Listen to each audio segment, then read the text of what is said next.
Uh, so I will go ahead and bring his. I just found that terribly That was hilarious. great. Yes. I love that. Yes, I I know. love Mr. Conservative Strange Guy. I think it's wonderful. Yes, the conservatives with Yeah. no sense of humor, they're the best. I love. Yeah, and it just makes me want to do it more. It just makes me want to be worse. It's all for you. It's all for you. I wonder how they feel about the growing, well, the growing whatever. I'm in Arkansas, and so I mean the Trump fans come in all shapes and colors around here. Oh yeah. There's a decent sized homosexual Trump fan community here. Wow. And That's well, yeah, that's what they are. I'm not trying to, be disparaging, but I do kind of wonder about what the real homophobic Trump fans think about that. If they would like to comment on that in the comments, I will read it. Settle this. yes. Maybe. Yes. Yeah. Yeah. So, Right. welcome to the Pirates of Drinax. We'll be picking up where we left off last week. These guys are on Paul, and they have just gotten done searching through the ruins of the bombed out town of Ghormount. And they are here, they believe that there is um, a Sindalian vault.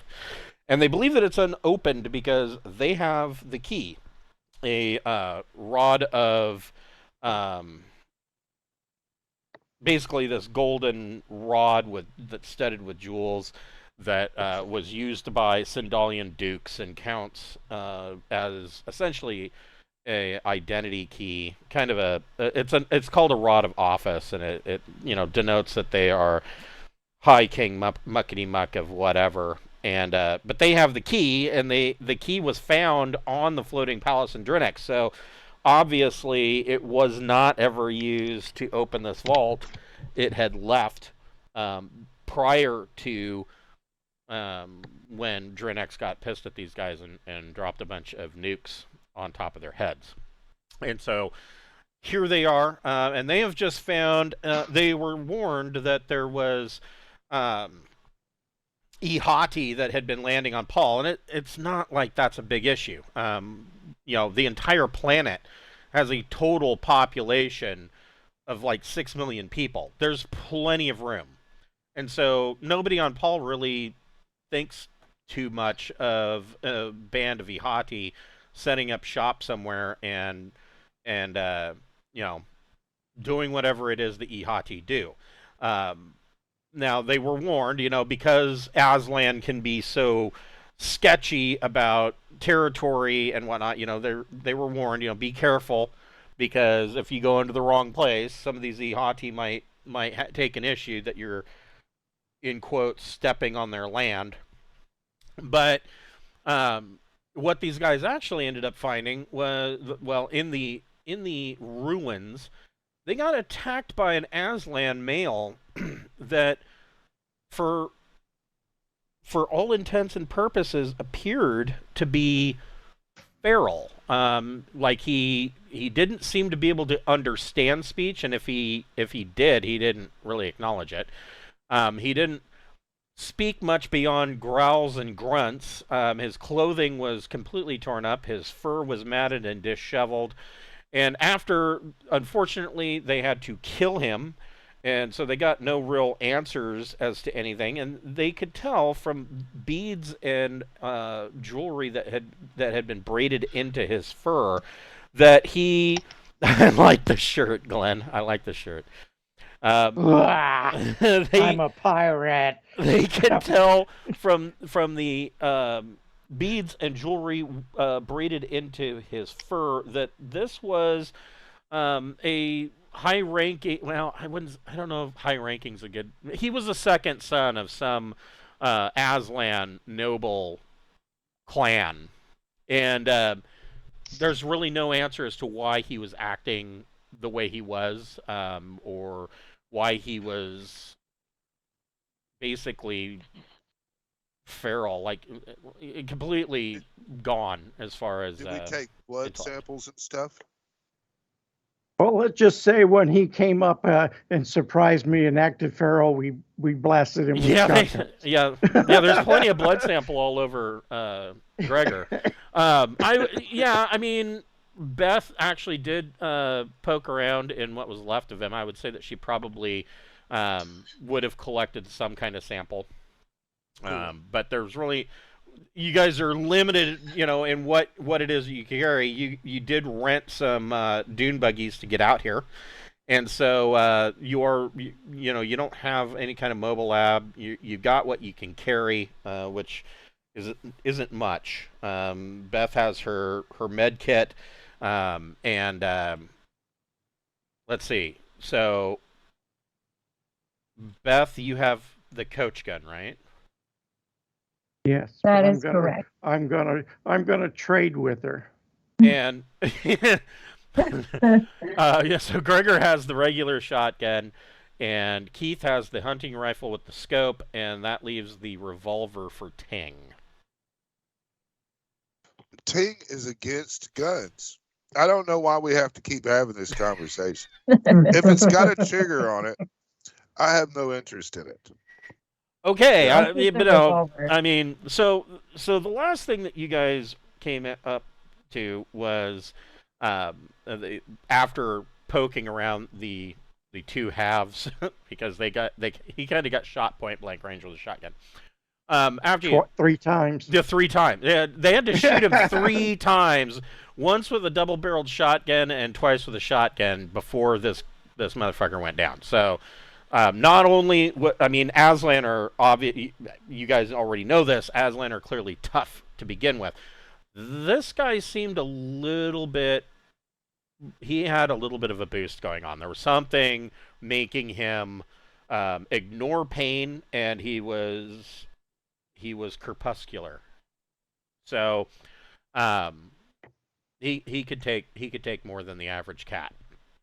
So the last thing that they found as they kind of came out of the ruins, there was a clearing, and at the edge of this clearing there was a large fort, more or less, that had been built.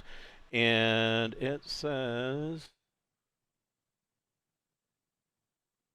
so there is a wall, this black line around this fort here is essentially scavenged goods from the ruins. And it's about 3 meters tall. It is a defensive wall around this, fort. There are openings like here and here. And inside, there are a bunch of prefab structures. That the type of prefab structure that an Aslan iHatei group would have dropped in order to start their new community or what have you. And the last bit of information that was noted, so the 3 meter high wall, there is a ledge on the inside so that it can be used as like a defensive perimeter. And it looks like this fort has enough space and prefab structure set up that they could hold probably about 200 individuals. But it is fairly silent, and these guys, or everybody, has kind of found an entrance, or this one entrance, and they're kind of where we left off. They are moving towards that entrance and trying to see, they haven't been stopped. They haven't been called out. Nothing like that. So we will see. Which I understand is unusual for the Aslan. Right. I mean, you would, if crossing over this empty area, this field in between the ruins and the fort, probably would have been the designator of you're in their territory, and you would have been confronted, and that has not happened.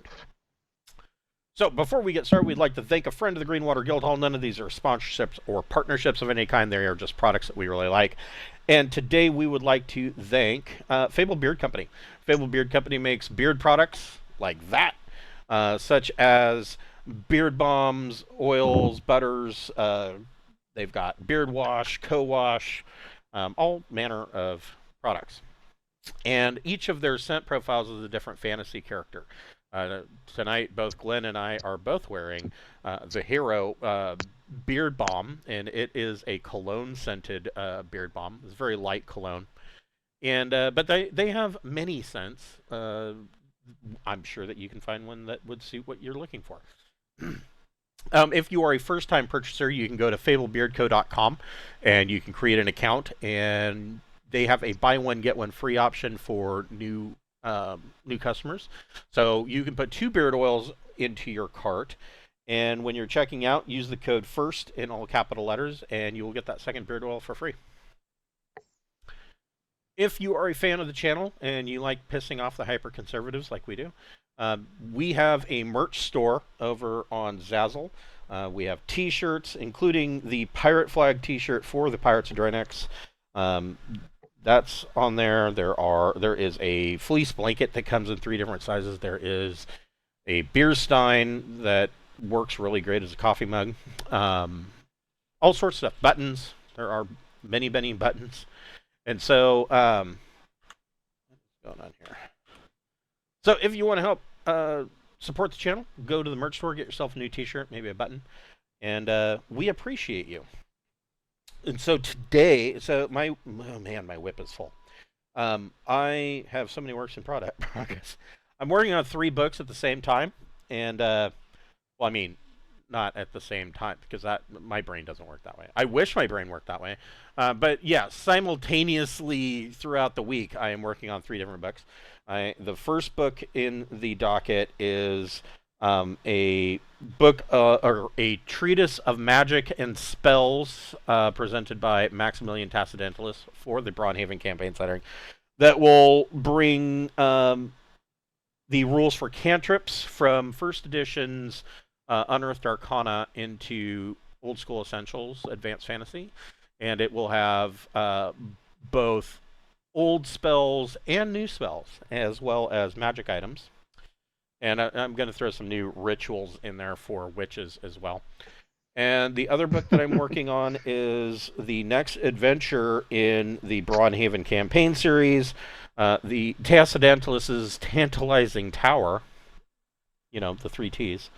And that's going to be a big one. I think that one's probably, I don't know, I haven't decided quite, I haven't firmed it up yet, but that one may actually be a hardcover book, because it is going to be the first one since the campaign setting that I have done that is both a source book and an adventure. So it's going to have information for the Imperial Port. It'll have, of course, information on Tassidentalis' tower. It will have information on the village of Reef's End, and it will have information on the small island just to the south of the port called Smuggler's Cove. And if you're thinking that Smuggler's Cove sounds like someplace where, you know, pirates might be, yep, there's someplace where pirates might be. I mean, it's kind of go there. It's kind of obligatory. And so yeah, that's also being worked on. And then, because I'm a complete masochist, I am working on creating my own role-playing game. It will be, basically, it's going to be BX-based, similar to Old School Essentials, but I'm adding and tweaking some stuff in there. But yeah, it's going to be cool. It's going to be completely gonzo, so it's going to have everything. It's not science fiction. It is. I'm referring to it as science fantasy. So it's going to have everything but the kitchen sink in there. And I don't have an ETA. I mean, that one may not even be ready until Q1 of next year. I mean, I'm hoping it's sooner than that, but I mean, it's going to have to go through playtesting and et cetera, et cetera, et cetera. So that's what I'm working on, and that is what's coming out. But right now, the Lost Mines of Drothamstone is ready for purchase in both digital and print on demand via DriveThruRPG. So just search DriveThruRPG for Christopher Wilson, and that should, the entire Braunhaven all of the books for Braunhaven should pop up. So where we were, you guys were just kind of poking around looking at this fort. So to tell you what this looked like. So this around this wall, there is, and except for these openings, there is also a ditch that is a meter wide and a meter deep, and kind of the moat idea. It just makes it a pain in the ass for people to get over. And so, I mean, the whole thing's set up in a very effective defensive manner. You know, the only real way for people to get in and out of here is through these openings, north, south, and then the two openings here on the west side. And so I think we should be as quiet and stealthy as possible as we try to approach this. I think that's a wonderful idea. Yeah, I'm a little worried about what's on the other side. I'm not so sure because I don't want to surprise a cat. Well, you sneak up on them and you sneak up on the Aslan and you put a cucumber down on the ground and then sneak away and wait for them to notice it. Is that right where we are? Just at the just Yeah. entering the fort for the first time? Yeah. Yep. First thing I want to do is I want to ask Captain Beth or Kevin to reach around my field kit and unclip my breather and give it to me. He wants to put on his breather mask. Yeah, I mean, you know, that's not an awful idea. Yeah. And I would like to trade the coach gun with Captain Beth for my shotgun. Because I plan on going on into this place and I need somebody with a shotgun to cover me. Okay, maybe we could just try observing from the entrances first and see if we see anybody. Because if this is a disease that could be spread around, then there's That's a why I'm chance putting that on the breather mask.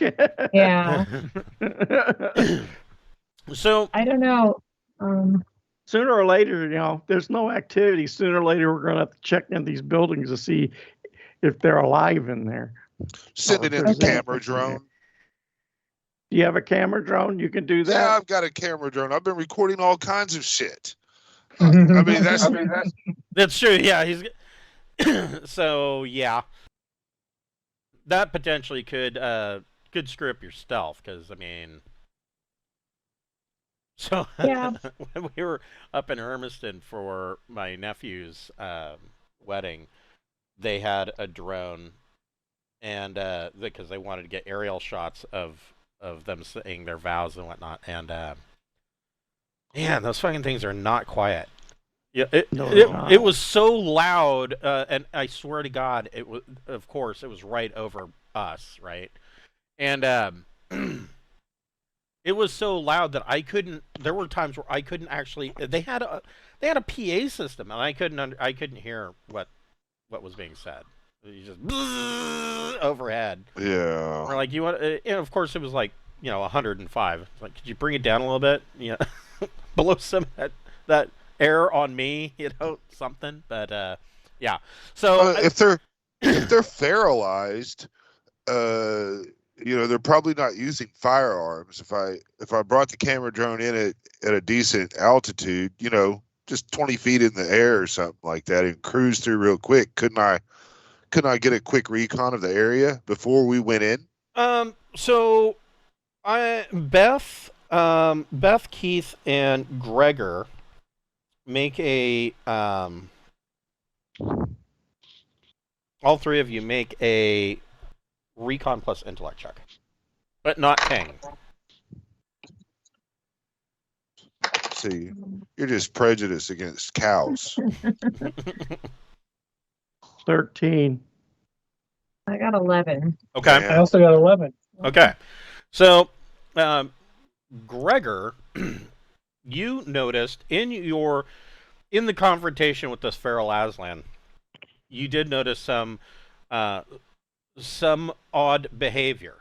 So the behavior that you noticed, so despite the fact that this Aslan didn't seem, if he did understand what was being said to him, it didn't register. But And he didn't seem to have any form of speech other than grunts and growls, and it was basically like a caveman version of an Aslan. However, what you did note was that there was a clear sense that he knew exactly what a firearm was. He knew, how it functioned, and he knew he didn't want to be on the end of the barrel that he was on. He was too bad. He was right. Yeah, he was. Well, this could be a hint that he's telling us that they could fuck around and shoot my camera drone. I shouldn't take it for granted that they don't have or know anything about guns. I think that's what he's telling me. Yeah, we don't really know like the limits of what it damages in their brain, or Yeah. So Ting, make a electronics remote ops plus dex check. Okay.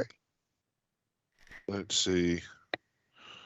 I have to see what 2, 3 plus 3. That's what I'm going to be. That's not bad. It's actually badass, but whatever. Yeah, the one thing that I've learned over the years. Okay, so 9. The one thing I've learned over the years with Traveler is that that bell curve creeps up real quick. Like +1 and +2, that's pretty average. But when you start getting into, I've got a +3, +4, +5, that bell curve just goes, just the opportunity there, or the chances that the players are going to succeed after about +3 to anything, just it climbs dramatically.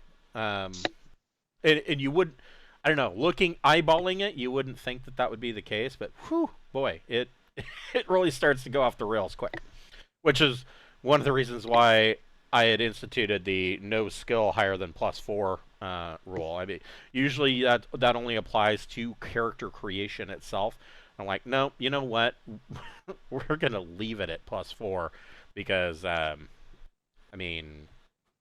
you've only given us enough skill points to go, to a 4. You've only done that like twice that right. I know of. Right. It's extremely rare that you give us enough to really jump up that high.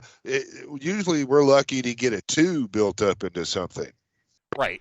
So yeah, oftentimes those big skills come out either through augmentation, or you have them because you were lucky enough to be able to focus during character creation.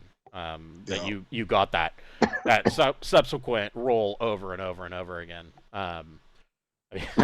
We had a couple, like 2 characters come out with Jack of all trades at like +3. That's like the first couple of games we ran, it's like, God, how are you guys doing this? And then it never seemed to happen again. It was really strange. But anyways, so your camera drone, your drone kind of goes up and is flitting over this area. Now you have the drone's giving you a live feed, right? Yes. Okay. So I've got. It's all hooked up into my Neurocom. Okay, right, yeah, into your Neurocom. So this drone is, you raise this drone up and you kind of scout out the area, and the entire settlement. At first, you're looking at it. You're seeing like tumbleweed roll through. You don't see anybody, and you're seeing like there's I was gonna say a ball, but a big ball of yarn is like sitting there, on the children's playground, because Aslan youth are gonna play with balls of yarn. Anyways, so you can see like there's a ball there. There are small children's child size like bikes and a trike, and the trike is tipped over. But you're not seeing anybody. The entire site is clearly abandoned. I'll report that on in and bring camera drone back. Where it'll wait. All right. Gregor is willing to scout ahead to take point. And I'll cover him. Okay, Alright. so you guys are swapping the coach gun and the shotgun. Is that still the plan? Sure. Yeah. All right. So,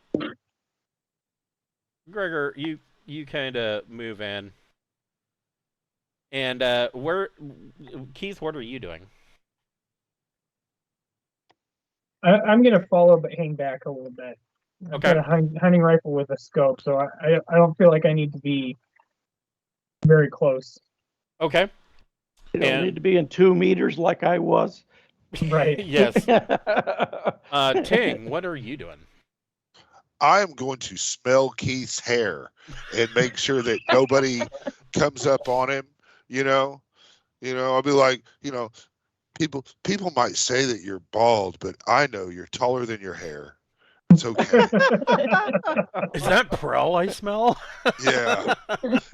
No, seriously, I'm gonna kind of hang back and watch. Make sure Keith, doesn't get on, because he and I are kind of stealthy and we like to do wholesome things together. So if Like you guys are set stuff if on you guys fire, are blow attempting things at stealth, everybody go ahead and make a stealth plus dex check. Okay. Stealth. Um, I don't know if I have stealth. Delta 0. That's better than nothing. All right. Oh, I do. That stealth plus what? Plus your dex. Got 11. Ooh. Great. That's a good roll. No, I'm placing that is good. Oops, we lost Gregor. Oh no. He was Gregor's taking coming points. back. I don't know what I pressed, but it just threw me right out of there. I got a 9 on Okay. stealth. What did Beth get? 11. What about Keith? 11. Okay. Of course, I'm got the disguise kit going into kind of Gave me an 8. chameleon Okay. mode. So Gregor, since you're kind of taking point,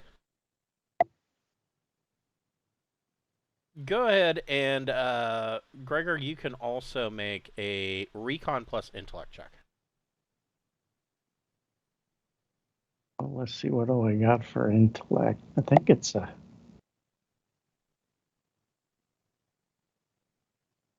Ooh. 13. Okay. Wow. Okay. So, as you're moving through the first set of buildings here, and these are you have to figure this map obviously is not to scale. These are rather large buildings, and I don't know if Gregor necessarily has seen. Gregor and Ting may not have seen a whole lot of Aslan architecture. I know Beth and Keith have, though. And these prefabs are indicative of standard Aslan architecture. And when I say that, so they've actually been to Tyok, which is a massively populated world. And I was with us when we went all the way through. Oh, that's right, you were. Yeah, I mean, Yeah, so you probably have seen it too. And rodeo Ting. Yes, yes, and Gregor would have seen some of these structure Aslan structures when you guys rehomed all of those refugees. So this is these prefab structures. Aslan architecture is very fluid, and the lines curve, and the thought process behind all of their at least their permanent structures is that it will easily blend in with nature, and it really holds true to their design processes for their prefabs. Unlike imperial or any human prefab structure, it's going to be pretty much right angles and squares. They like that a lot. Whereas Aslan structures are more rounded and curved and have a little bit more shape to them, in the hopes that as wherever it is that they settle, the growth is going to grow up around these, and the buildings themselves aren't going to stick out like a sore thumb. And all of these prefabs kind of match that type of architecture. But Gregor, as you're moving between these two larger buildings here, you find on the ground shell casings. Shell casings. Mm-hmm. Are they shotgun casings? No, these are what? Regular brass casings. These are regular brass casings. These are, and about it appears they are Aslan shell casings. They are about 7 millimeter, which is a pretty standard caliber used for most light automatic weapons, such as assault rifles. You find a lot of them. I mean, moving between these two buildings, you're looking at, once you've found them, you kind of look out in the distance, and you're seeing these shell casings all over the place. Uh-oh. This round is I'm commonly seeing hundreds of shell casings, guys. Yeah, these shell casings are commonly used for assault rifles or carbines. Is there like blood or anything anywhere? Not that you've seen yet. Okay. What about this closest building here? I mean, what side do we see a door or anything on it? Yes, there is a door leading inside. This particular building here. So the door is on both of these, is on kind of the northern facing. Yeah. All right. Well, I guess we're just gonna follow Gregor, right? I think so. Yeah, he needs to go poke out and get the people to come out and engage. Yeah, with their semi-automatic rifles. Right. Or their full automatic assault guns. If you could dance a jig in that courtyard over there, that'd be great. Maybe sing. In-A-Gadda-Da-Vida, baby. So yeah, Gregor, you kind of move up between these two buildings. You find that this one is a really large, and the door is open, just open, and that's not unusual either. A lot of Aslan prefabs that, especially like on Keturah, you notice. The ones that didn't have, not all of them have a door. They'll just hang a curtain or whatever. Aslan they're very nature touched. This one doesn't have a curtain or anything. It's just open, and inside it looks like it was some form of mess hall. Mess hall.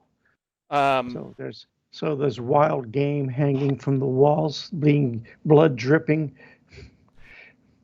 That is a very. There's horse cows in there hanging and being ready to. So yeah, be butchered. You looking in initially, just a quick scan of the area. You do note that there are a number of tables and chairs that have been overturned, and you do see that there are bones and the carcass of what looks like. At one time was fresh game, and you guys know Aslan really prefer live or fresh game as opposed to meal packs. But yeah, you find that there are scraps, and the scraps are kind of, it looks like whoever tore into the game that had been dressed and was being prepped, they tore into it, ate it, and tossed it about the room. Oh, that's not good. I would at least expect them to put it in the disposal. It's got to have a huge trash compactor. Yeah. Anyway, Oh, maybe we head to the. I'm going to let the team know that this mess hall is a mess, and they were eating some poor animal. I wonder the if they power, got sick from the animal. The power center is probably where we need to go. Probably Yeah, not but I mean, do if we know this- that? Huh? Yeah. Do we really know that though, or are we bumbling about without knowing? Well, I'm going to go to this building here and then go to the power. How about that? Hey, you're doing it. I'm hanging out with Keith. I'm hanging here to this door and looking in. Okay, so in here, this particular chamber or this building appears to have been some kind of. It looks like some kind of school. Well, I would assume they had something like a school. They have to learn from somewhere, and they're technology advanced. But I mean, okay, then there are the Aslan equivalent of what you would expect to see in a schoolroom. There are smaller desks, a series of them. There are obviously they're turned off right now. There doesn't. This is the first thing that you notice is that instead of chalkboards, they have like touch screens that they would have up. They all appear to be off, so you're not sure if they're, and you're not seeing any like standby lights. So your immediate thought is that there is no power presently. Well, that's a clue. Hey, okay. Ting, I think maybe I should go check the power now to see if there's no power. Keith and Ting, where are you guys going? I'm going to here. So with my expectation is that we want to go towards the center of the area. So I'm going to kind of follow towards the center of the area. Yeah. Go this way. Okay. And Ting, what about you?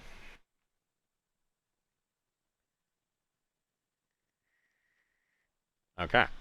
I'm just gonna follow along with Keith there. That's what I'm doing, and I'm kind of watching our 6 and seeing if anything is going back, and I'm going through the different things of my enhanced vision, looking for heat or stuff like that.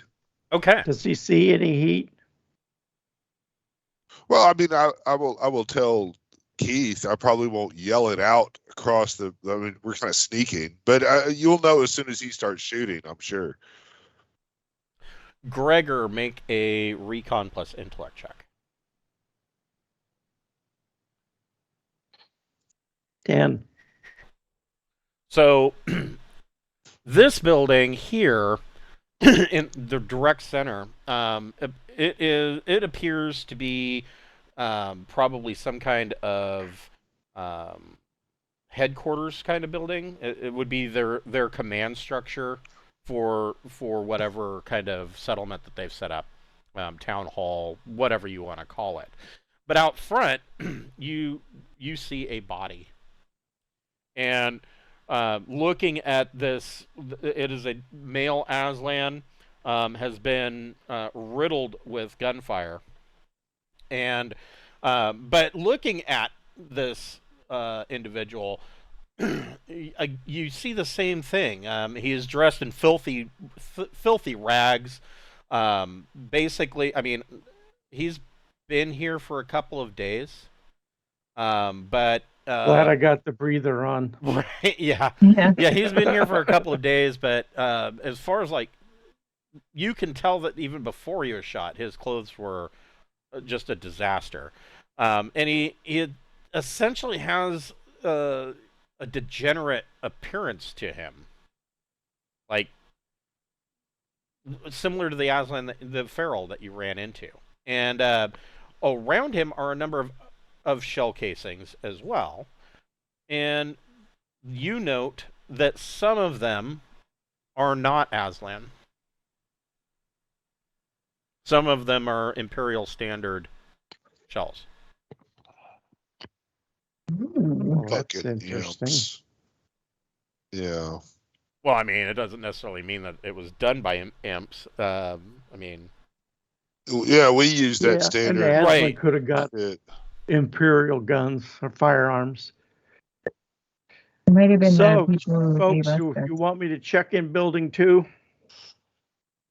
I mean, Yeah, that's probably. where the power, if there's any kind of log or anything like that, power, computers, story, diary type stuff. I mean, right? Yeah, One would there think was so. a fair amount of Aslan here, It says probably. Central Power Center. yep. Let's go. So, Okay. so Gregor is going to go into number 2. Beth, would you like to cover me at the door? Okay. Thank you.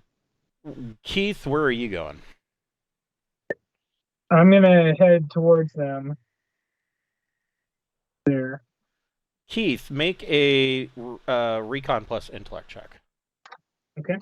And actually, King, you can make a recon plus intellect check as well. All right.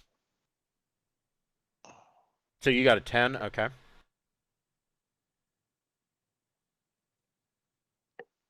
Takes me a while to get all these things back down into what I normally have. There we go. 8. Okay. So, both of you, hold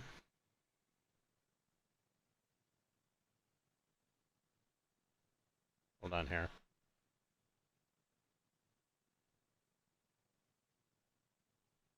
It's an awful lot of firepower for a planet with law level 9. Yeah.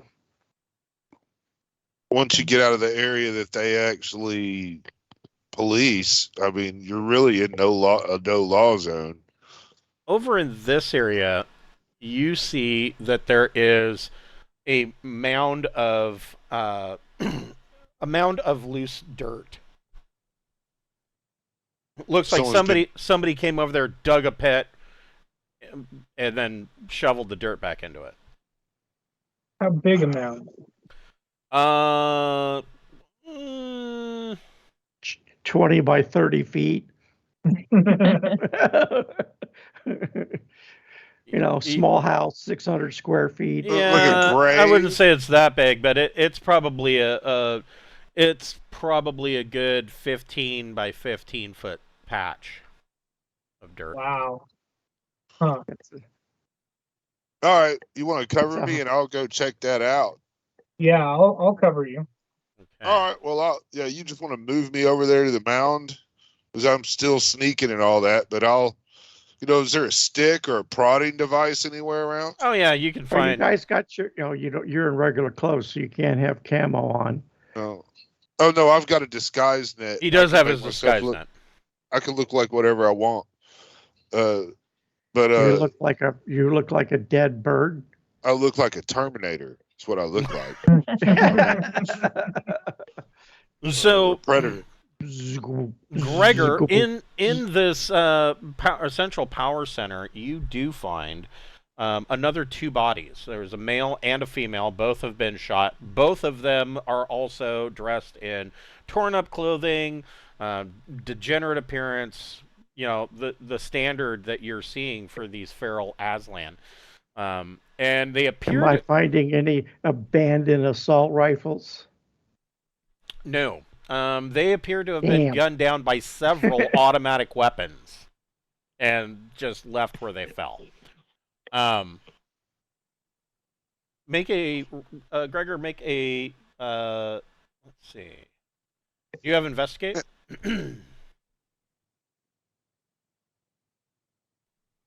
No. Go ahead and just make a recon plus intellect check.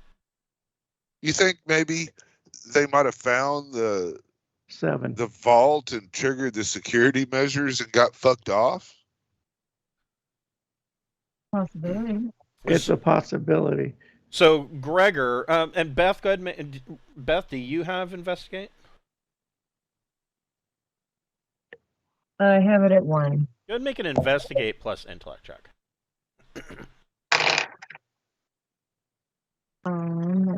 That's 11. Okay. Lucky number today. So, So Gregor, looking around this place, you see that there are around this central power center. The power has been turned off. You can't, and not only manually turned off, but you can see that some of the cabling and whatnot has been cut.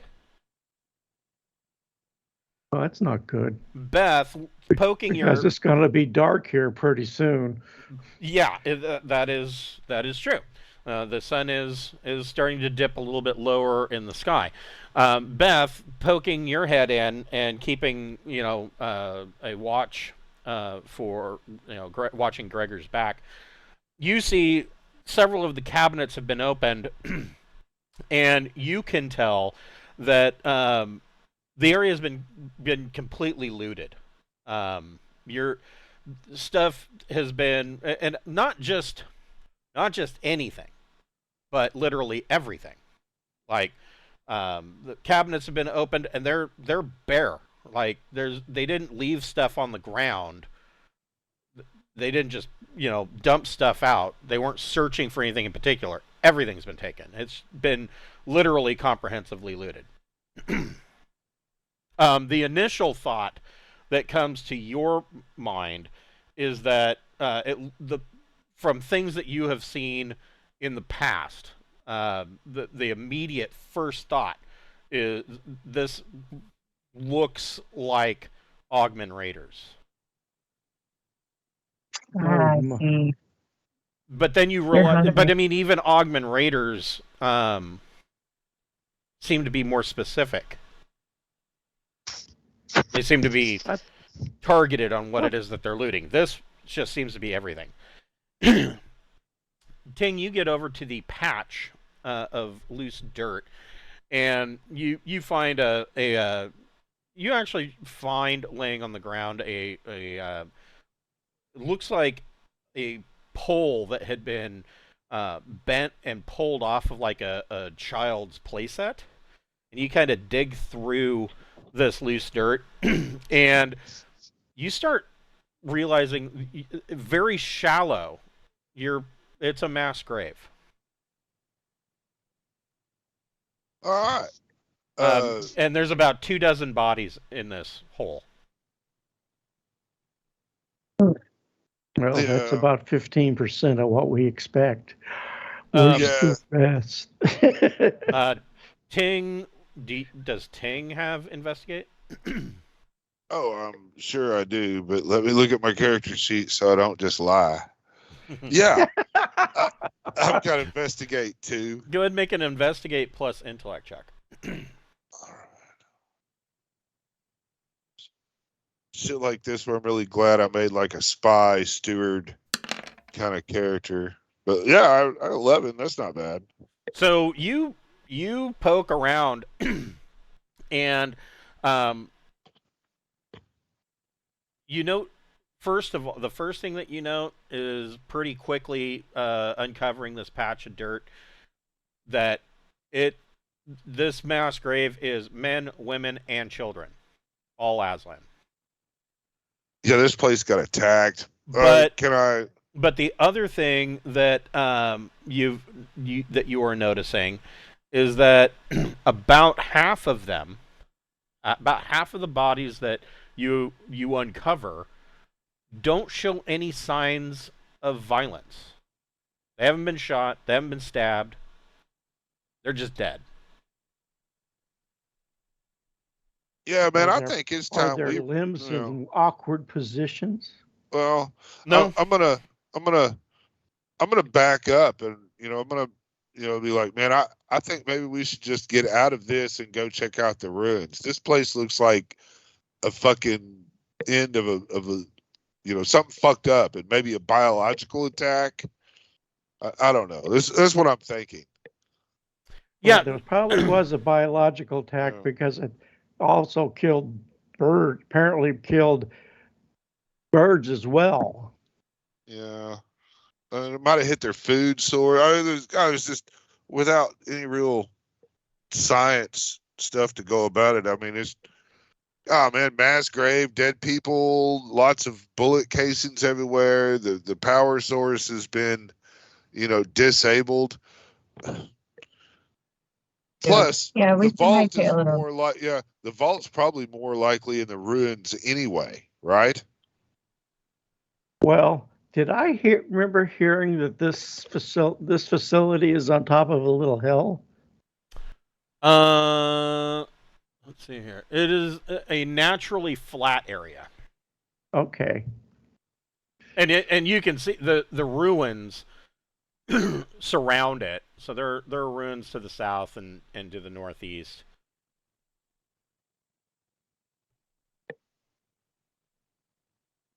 I guess there's not a lot here though, besides dead bodies. Yeah, this is It's making me depressing. nervous. It's too depressing. Let's go find something fun at the ruin. I'll check this door. Okay. Keith, what are you doing? I am going to scan around just to see if I see anybody coming from the entrance, or yeah. Gonna head towards that entrance, the main entrance there. Right to the south. Okay. Make a recon plus intellect check. Okay.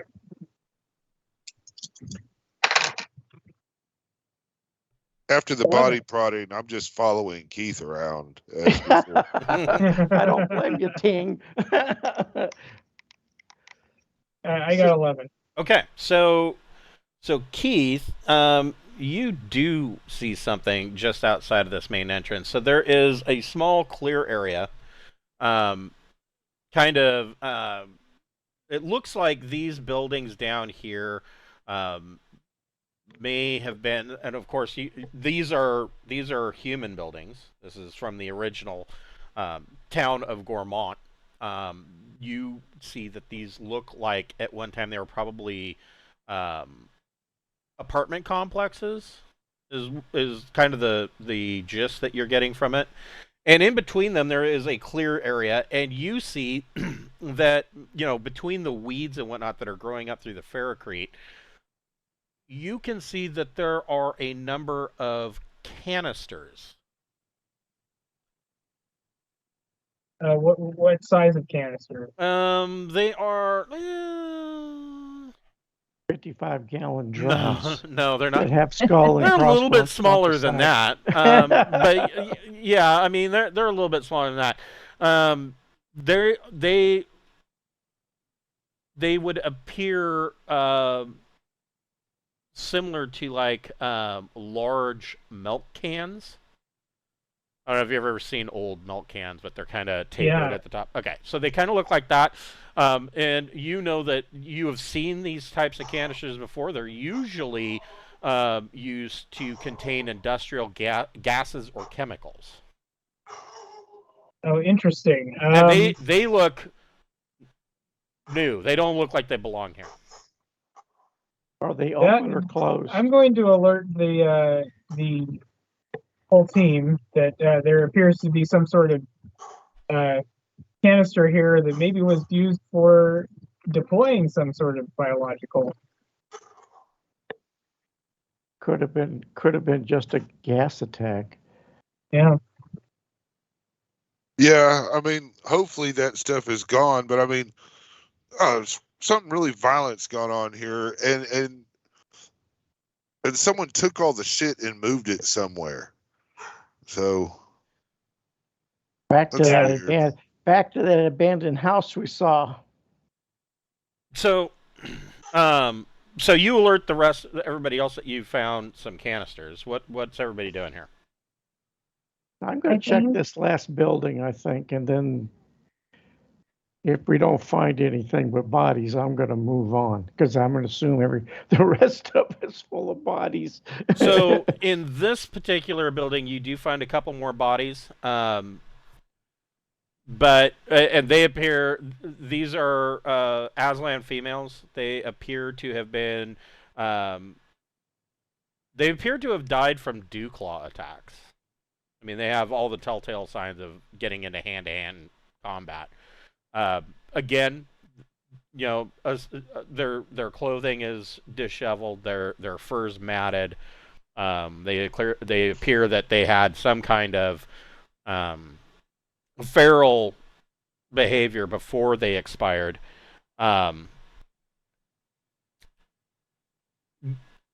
Ting and possibly died before the attack. Ting and Gregor. Well, Ting, Gregor, and Beth make Recon plus intellect checks.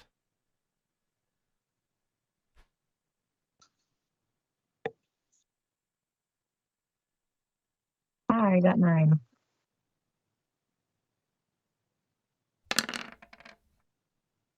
Eight.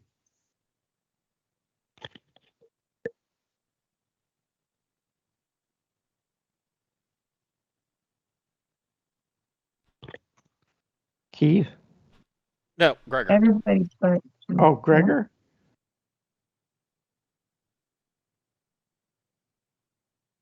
Yeah. 7.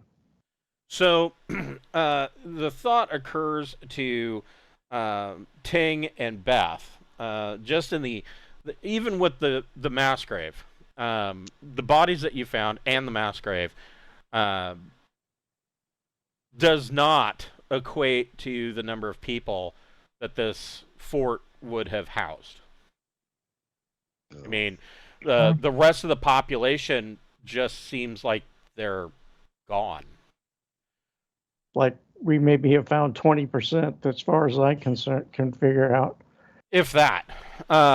Keith, make another Recon plus intellect check. Okay. 14. So, wow. Okay. So, with your 14, the first thought that pops into your head is that where you found where these canisters are sitting, given dispersal rates, let's say that it was a chem attack of some kind or biological. Given dispersal rates, even with wind, taking into account for wind, this isn't a particularly. If they were going to try and gas out the fort, this would be not the most ideal place to put it. Mm-hmm. The thought that comes to you is that this looks like probably prime hunting grounds for Aslan.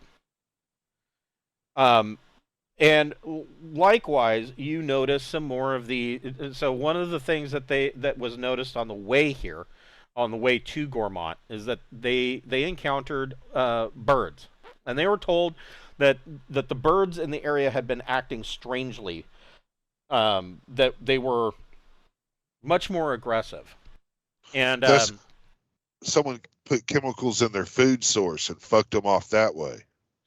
So what you were seeing, they actually saw some of a couple flocks of these birds, and they were acting very strange. Like they weren't flying right. They were, they were a little bit aggressive, and you're seeing some of these birds, like they flop to the ground, and then it's like they act like they can't figure out how to fly again.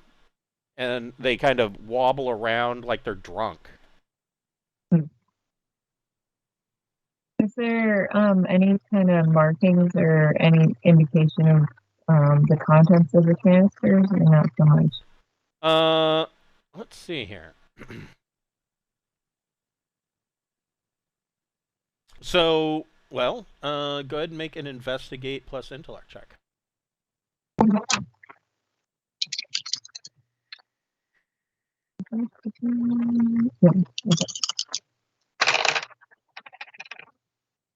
11. Once again. Nice. So the canisters are unmarked, but they are clearly set up so that they have like a air dispersal unit on the top, and there is some kind of residue left on the air dispersal unit. So if you wanted to take a sample, you could. Yeah, for sure. I'll do that. Does anybody have the survival skill? Not me. I have survival at 0. Oh. I did 2. Ooh, Gregor, well, both Gregor and Ting can make survival plus intellect checks.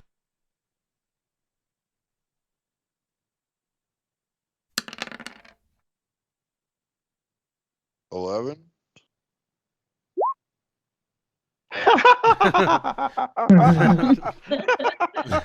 So Wow. So I go over and lick the residue and pass out. Yes, Gregor goes over and licks the cannon. So, Ting, you do find, you kind of confirm Keith's initial thought on this, in that you do see that there are some tracks, and you find that there are areas over here where it looks like in the past snare traps had been set up, things of that nature. This was clearly obvious to you that this was a Aslan hunting ground, but you don't see any Aslan over here. Beth, you can make a medic plus intellect or education check. 11. So you're able. She likes. Yeah, she likes 11. Yeah, 11's your friend today. So you are able to collect a good sample of this residue and kind of poke it into your sample collection kit in your med kit. Clearly labeled. This one is Aslan blood. This one is funky residue. Aside from that, like you said, these this canisters. One is Aslan kidney tissue. Right. Aside from that, all of the canisters, there are 3 of these canisters, they're all empty. So whatever was in them was dispersed out through these nozzles. You want me to try to bait any local Aslan in this area? I'm asking the crew. The other thing, Ting, that you note in looking at these, these or areas that were at one time set up as snare traps, things of that nature. You see other wildlife running around, and aside from some of the birds, and it's not even all of the birds, just some of them.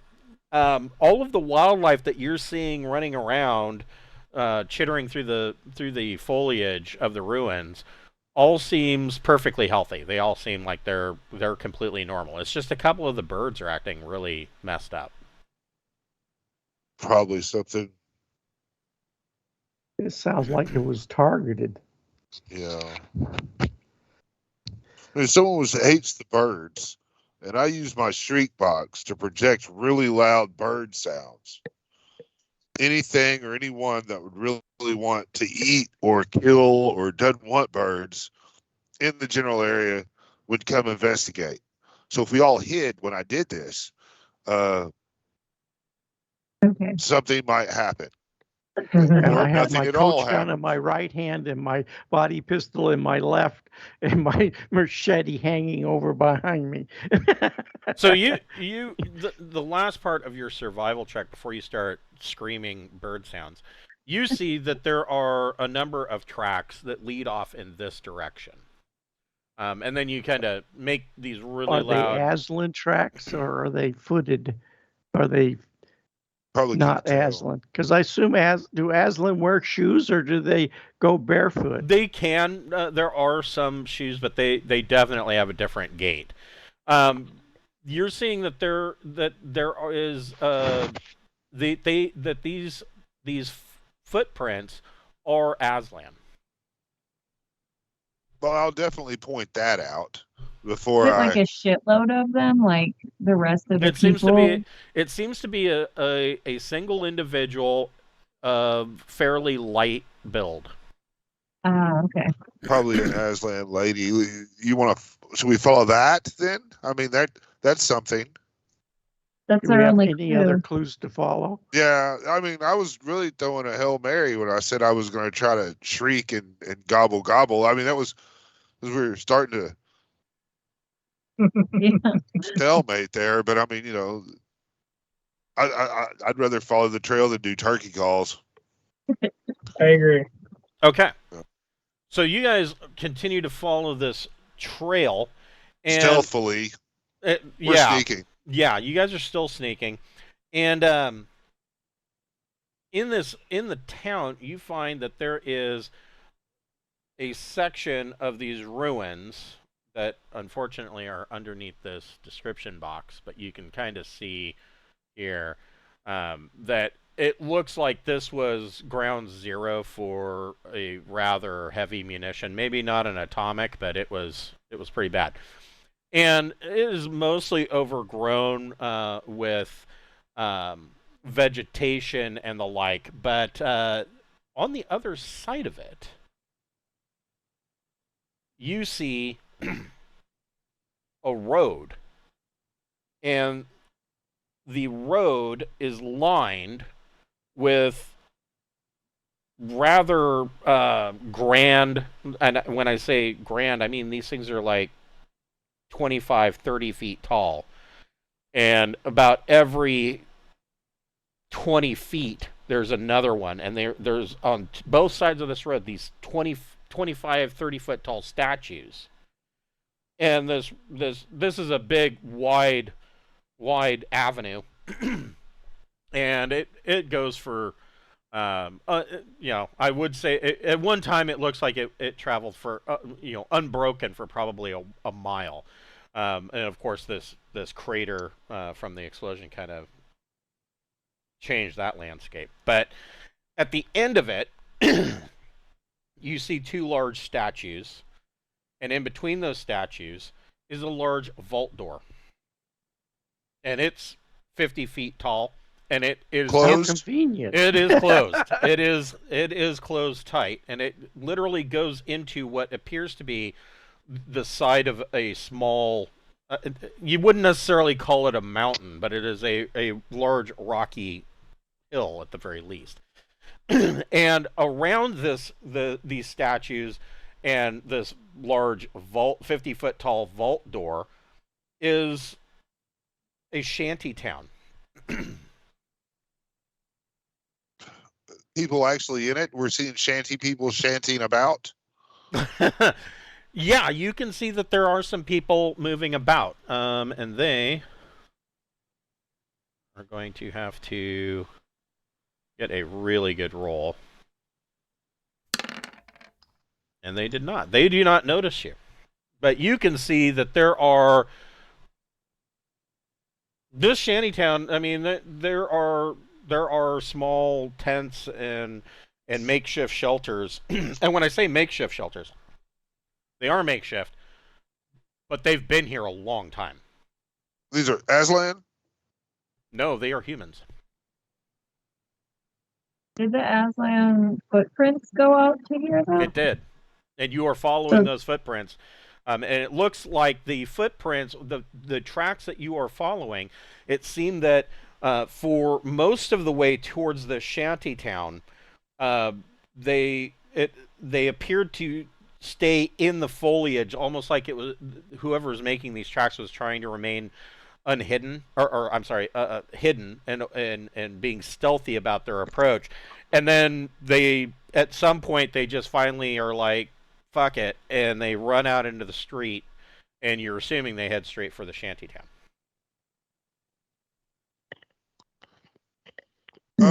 Okay. What kind of clothing do these people are wearing? That is a good question. They're wearing shantytown clothes. Yes. Well, I mean, are they walking around look homeless, with yeah. rocket launchers on their back, or They have RPG 7s. No.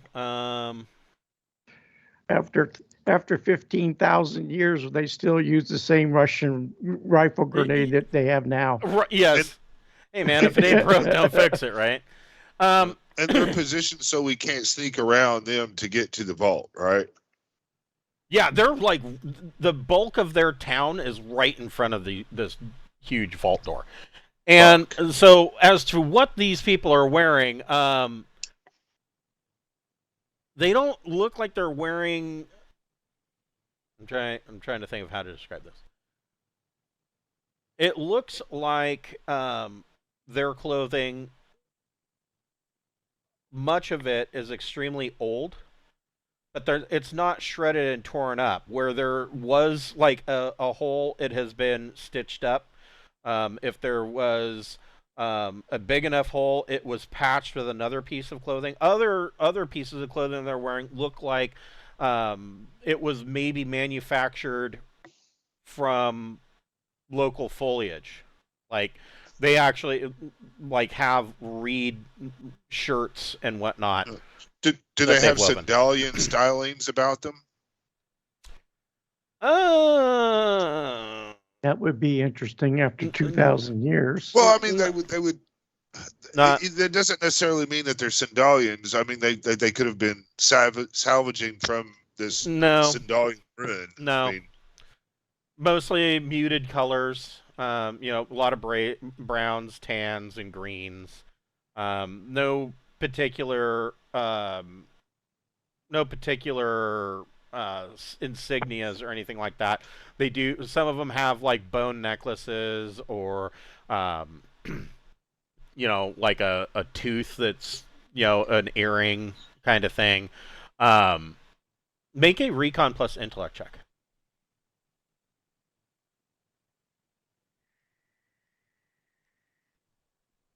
Who? Everyone or? Yeah, everybody can make it. Sorry. Okay. I got a 12. That's cool. I got 13. I got 5. Jeez. Gregor accidentally pokes an eye. Ow, God. Oh, damn it. Ow, ow. I got a cat hair in my eye from looking around those buildings. So, everybody except for Gregor, you do see that there are a couple of individuals kind of walking sentry around the edge of the shanty town. They are armed with very, very primitive rifles. Like muskets? They're not muskets. They're like a cross between a hunting rifle and a zip gun. They are, one of them looks like it has been repaired multiple times. The wooden stock has either rotted off the end of it or busted off at some point, and they've replaced it with like the end of a crutch. Another one looks like the trigger mechanism may have gone bad at one point, and they replaced it with the lever off of a brake handle from a bike. All right. Interesting. Are they break open or bolt action? They're bolt action. They're not We don't have to savages. fight them at all.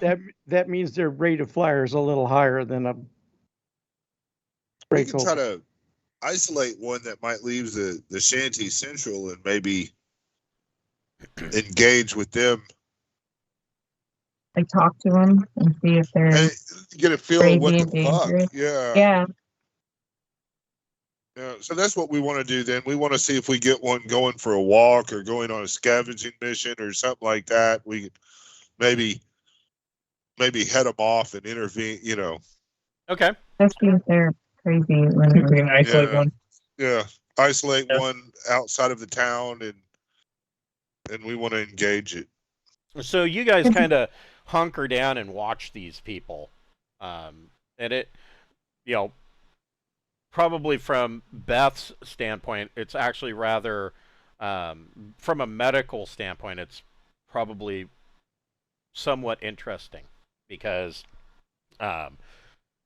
these people, you're watching them, and they are clearly...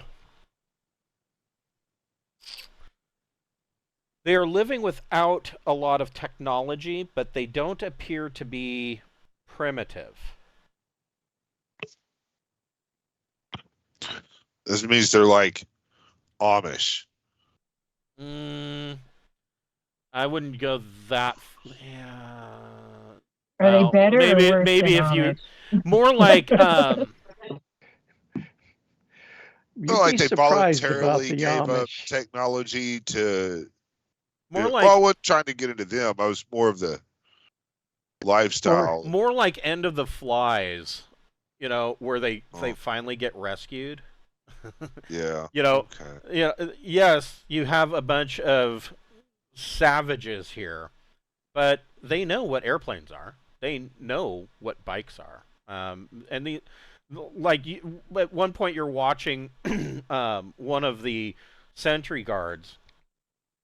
They do a shift change kind of thing, and the one that goes back kind of to the edge of the shanty town starts to break down and clean his weapon. I mean, they know what they're doing. And you finally, after about 30 minutes, and the sun is starting to go down, you do see that there is a woman that she has a pole that she's holding with two leather bags hanging from either side, and she calls out and says something to one of the sentry guards, and you can't quite make out what she's saying, and he kind of starts to walk towards her, and she waves him off, and he turns around and goes back to standing guard, and she goes off into the forest or through the ruins towards one of the small creeks that runs through the ruins. That's our cue, I believe. We should creep up on her and beat her sense. No. No. Hey, I brought my garrote and my blast knuckle. I think we should sneak up on her head off. And maybe corner her a little bit without trying to be aggressive, but then engage her and see how, see what she's talking about. Can we communicate with her? Whatever. Yeah. So that's our plan. We're gonna sneak up on her and not creepily engage her from out of nowhere. Okay, so you guys creep up on her. How are you approaching her? Are you just gonna jump out of the bushes, booga booga booga, or are you going to? Is she getting water or something? Yeah, she's filling. I would say so. Yeah. When you guys kind of stealth up on her, she is filling these leather bags with water from the creek. Okay, I'm a lady. I don't have as high as charisma as Ting. I think being a lady will help a lot. Right. I think I'll use just your ask feminine her, powers on her. Yeah, I'll ask her if the water is good to drink. Oh, okay. Hopefully not get shit out of her. Okay, so yeah. And then Gregor will shoot her with your med kit and test the water. You'll never see it coming. Yeah. Actually, that's really good. But I need to look at a character sheet. Let's see here.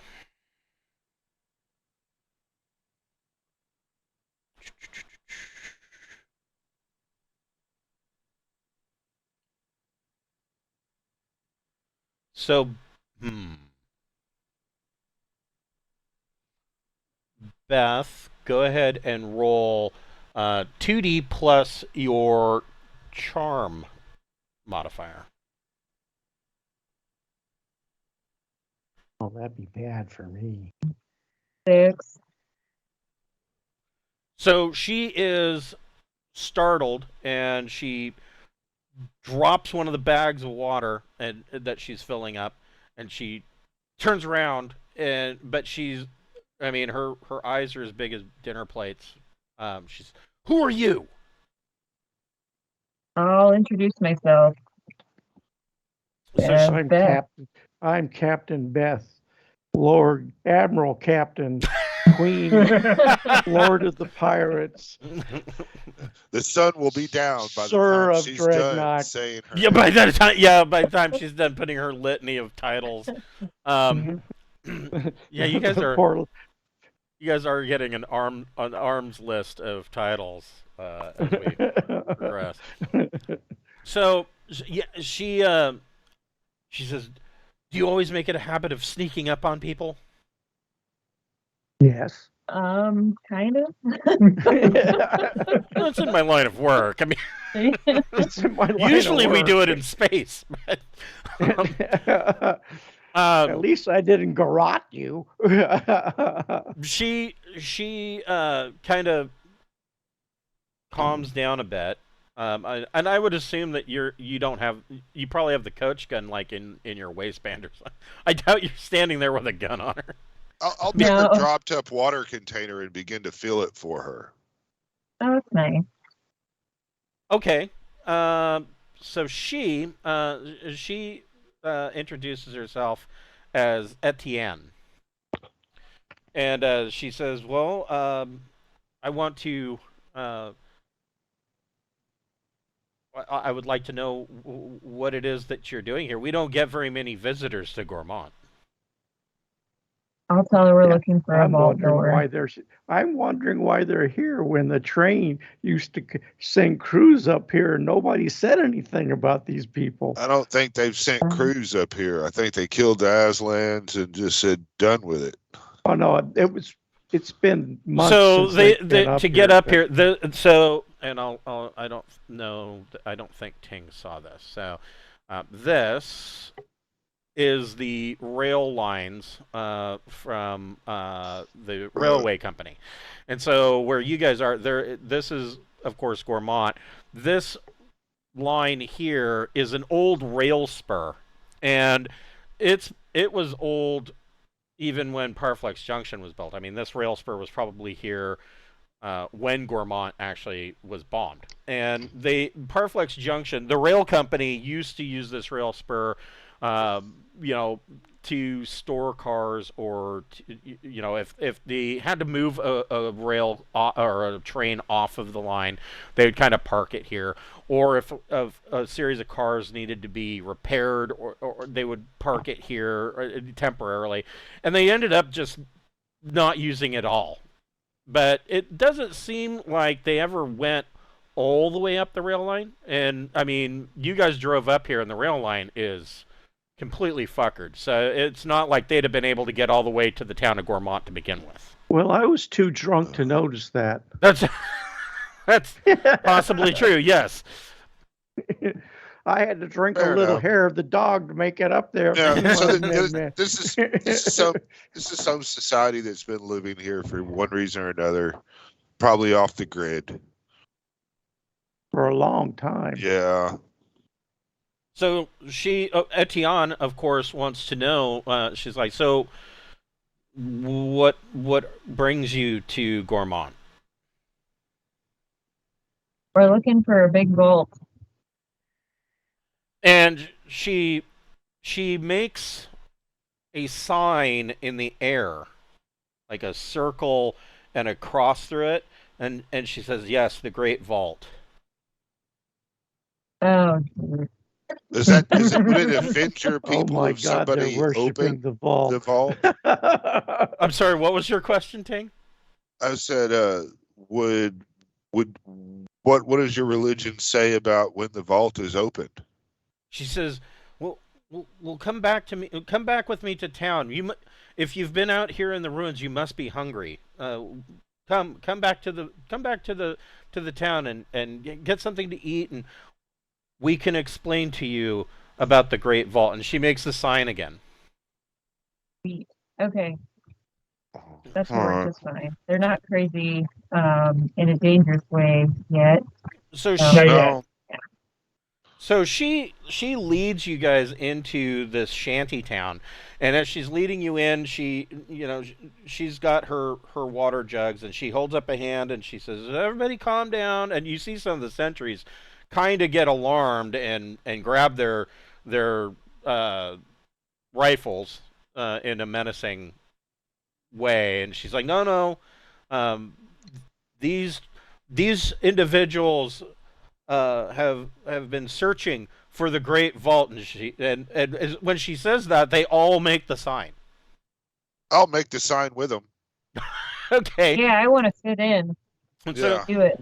So they all she she brings you into the shanty town, and there is a large like bivouac style tent that is set up where they have a cooking fire and kind of a rather extensive kitchen.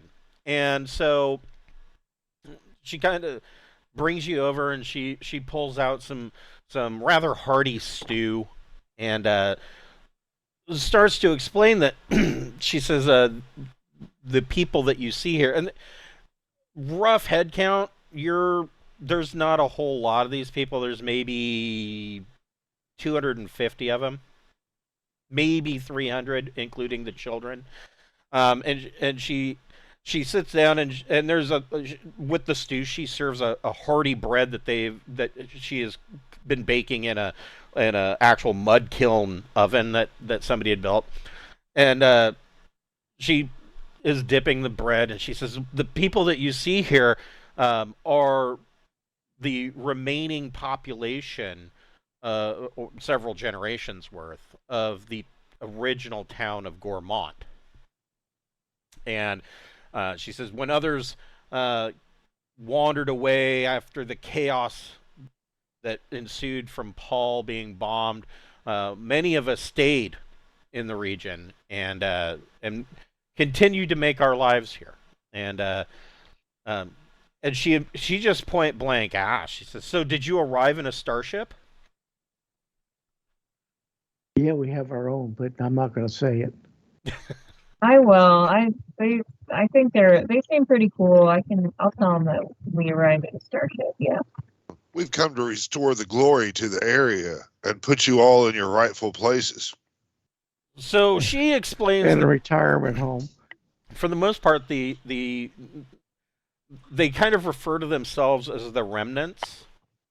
She says the Remnants here, we all, basically subsistence farmers. They scavenge the ruins for tech items that they then, either repurpose to be used. Occasionally they find something valuable enough that it could be repaired, and they can sell it to the occasional trader. You guys aren't the first humans that they've seen. I mean, it's not like they've been living here completely isolated.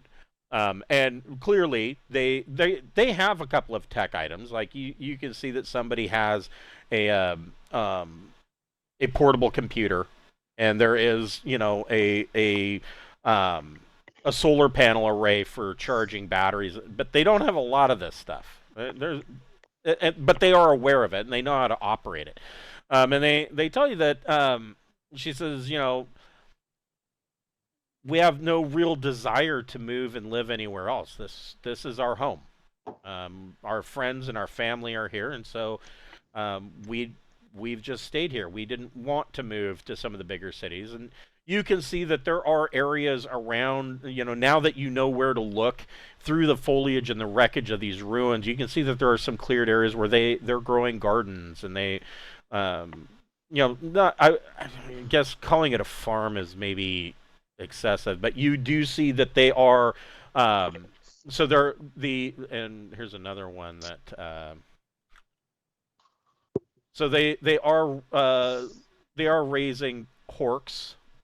These are horks for Tang. Horks are a longhorn, kind of a cross between a cow and a horse. They use them for both beasts of burden and food.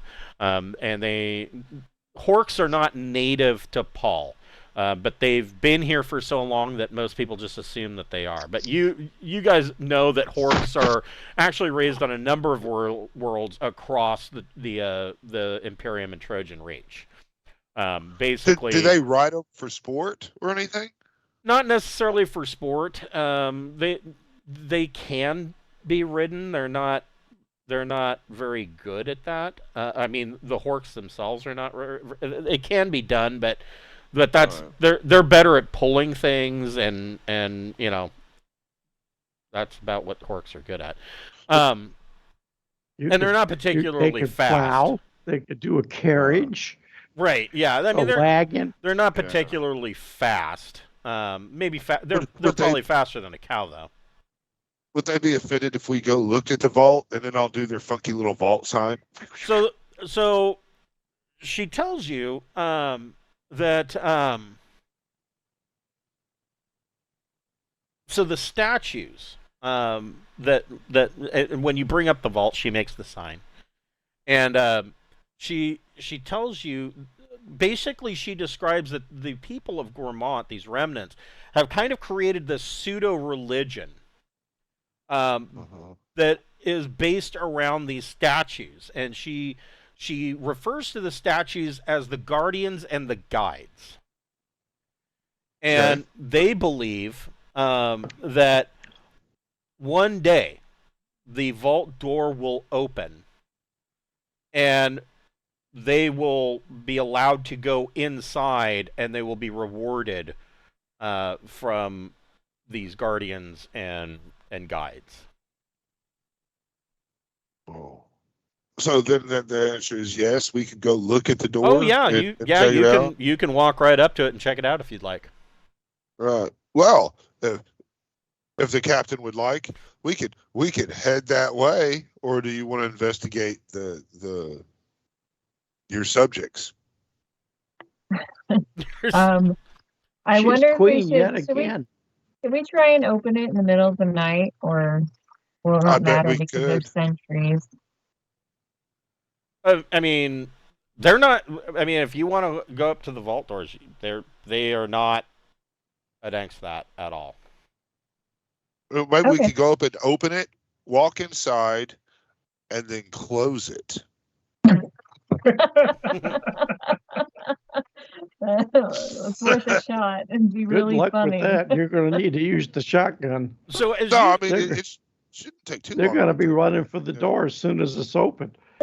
As you guys are walking, and you're kind of looking up at these large statues, and the statues are you having seen enough of the artwork and things that have been put up for sale, for instance, on the floating palace. And you've been to Yggdrasil, and you've seen a number of paintings and whatnot. You realize that these statues that they refer to as the guardians and the guides, these are all different Sindalian emperors in, 25-foot tall stone relief. That's their typical boisterous shit. Yes, it's typical Sindalian bullshit. Yeah, that's exactly what it is. I won't ruin it for them. But as you are kind of moving along, everybody roll a recon plus intellect check. George is going to grow a 3 again. 8. 10. Nice. Okay, so you all notice this, that you see that kind of tucked off to the side of the road behind one of these statues where the foliage starts to overgrow. You see 2 obvious graves. They're fairly new, like probably there's a long one and there's a short one. And when I say a short one, it's maybe, the long one is maybe 6 feet long. The shorter one is maybe 4 feet long. And they're not like dug. They are the ground here seems like it's probably too hard.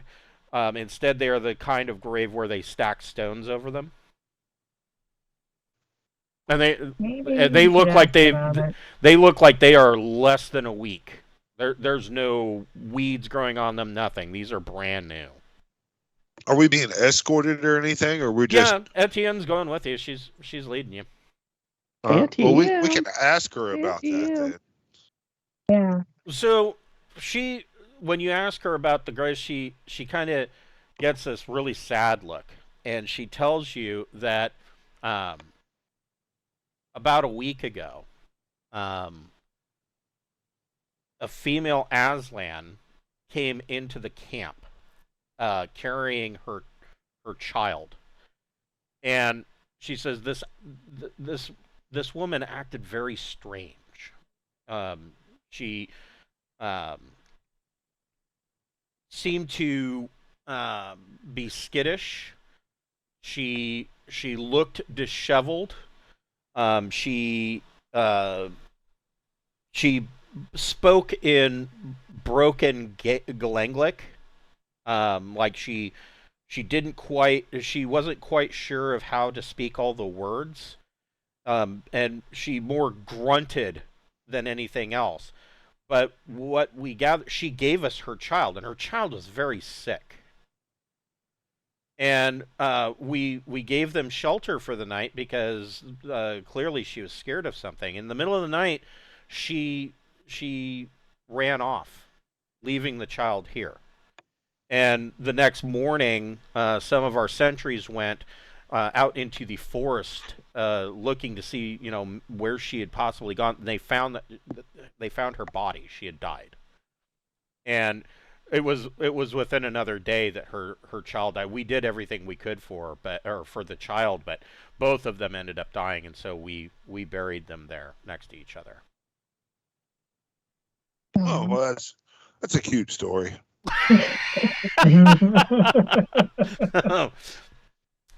So did they get any clues about what happened over in the Aslan camp, or was her going too broken? Yeah, did they hear lots of gunfire? They did hear a lot. She says, yes, we did hear a lot of gunfire, and we kind of turned out our camp lights and hunkered down, and we didn't see anything else. Hold on here.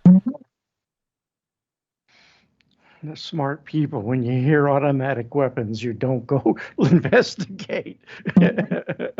And she says that shortly after hearing the gunfire, it was the next night that this Aslan woman and her child showed up, and that it was clear that something had happened because the woman, the Aslan female, was wounded, but and they dressed her wounds. Her wounds weren't. She says, from what I've seen, and she says, I'm no doctor, but I do some healing work around the village. She says that from what I could tell, her wounds weren't fatal. Like, she had a gunshot wound to her shoulder, and a what looked like probably a dew claw wound, but nothing that should have caused her to die. So we don't know what else was going on. Okay. So you you get to the vault, and this vault, there is a keypad that is dark. Is there somewhere to jam that gold stick in it? So, I'm sorry, what was that? Is there somewhere to jam the gold stick in it? Yeah, there is, actually. Oh, great. I didn't think there would be. There is We're literally have to blow just the door open. There is a small pad. The pad is very simple. There's no buttons.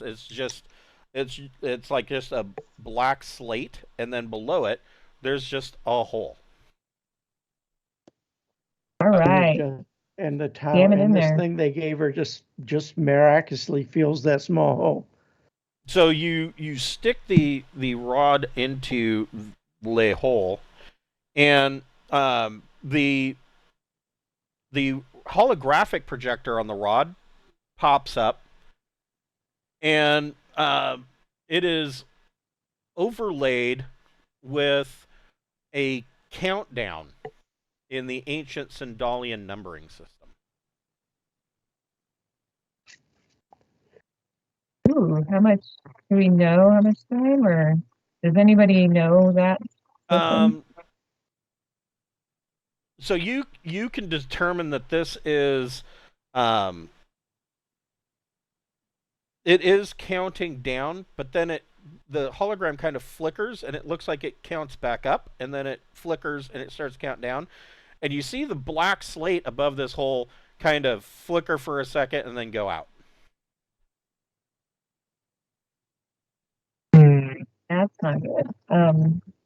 Computer people fix it. Fix it. Right. First Yeah. step is always just reboot the computer, okay? Pull the stick out and try again. Yes. Have you tried taking the stick out of the hole and putting it back into the hole? Yes.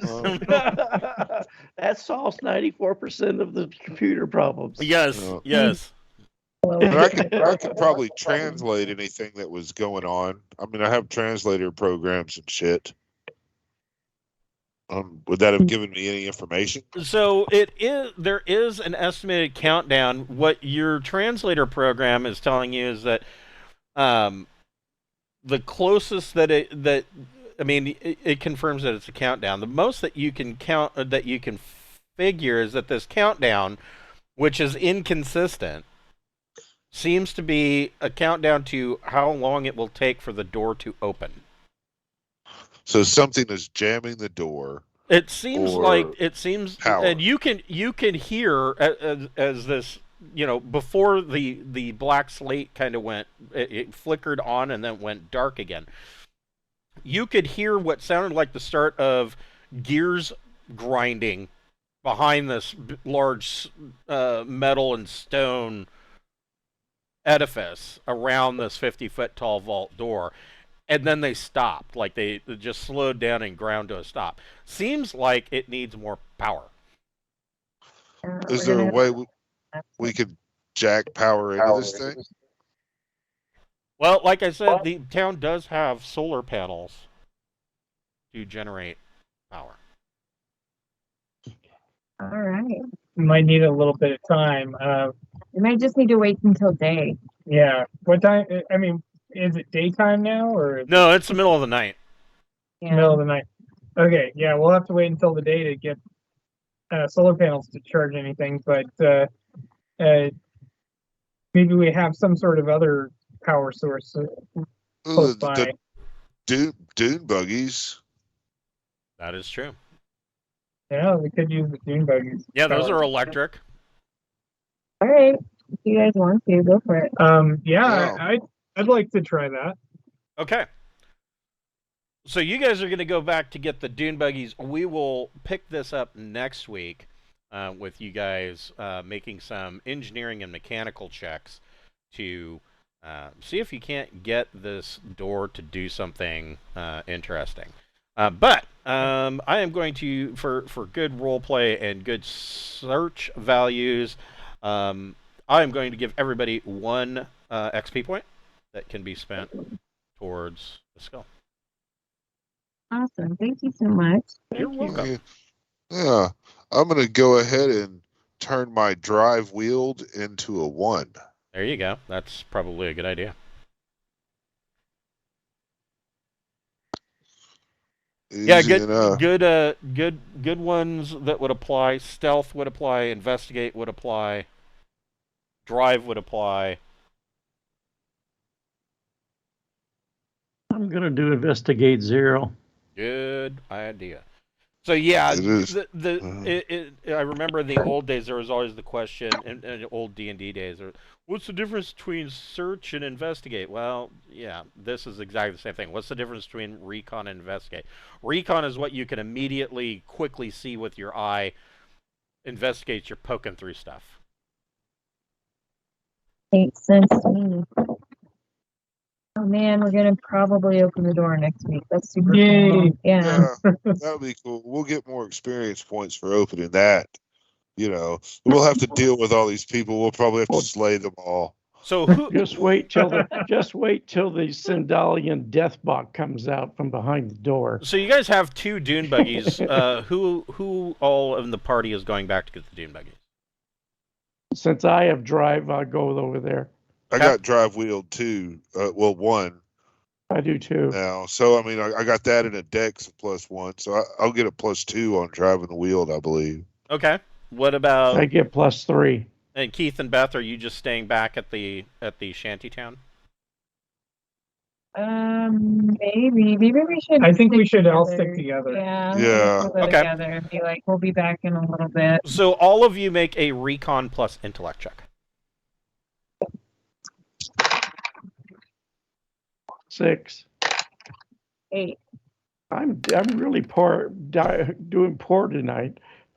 I got 11. Okay. Just because I can see in the dark. What about? I got boxcars, so I got 15. Okay, so Keith and Ting, on your guys' way back, you see around the shanty town, you can see that there is movement in the ruins and through the foliage by a number of different individuals. Like they are converging on the shanty town.